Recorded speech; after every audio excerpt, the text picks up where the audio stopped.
خیز محبت کے لیے اس کو آپ پڑھ سکتے ہیں، اور بہت ہی مجرب صرف ایک مرتبہ اس آیت کریمہ کو پڑھ کر کسی کھانے والی چیز پر دم کر دیں، صرف ایک مرتبہ پڑھ کر انشاءاللہ العزیز دشمن کو بھی آپ کا تابع بنا دے گا۔ یہ ایک ایسا مجرب شدہ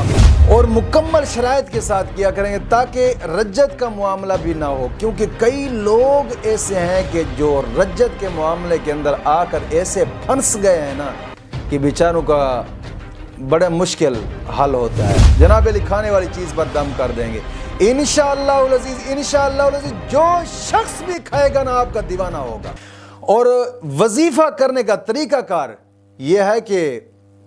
روزانہ کی بنا پہ ایک تو ہر نماز کے بعد 11 مرتبہ اس آیت مبارکہ کو پڑھ لیا کریں، ہر نماز کے بعد، یعنی 11 مرتبہ درود پاک پڑھیں گے نا، اور 11 مرتبہ کلمہ طیبہ ہو تو 11 مرتبہ اس آیت مبارکہ کو بھی پڑھ لیں۔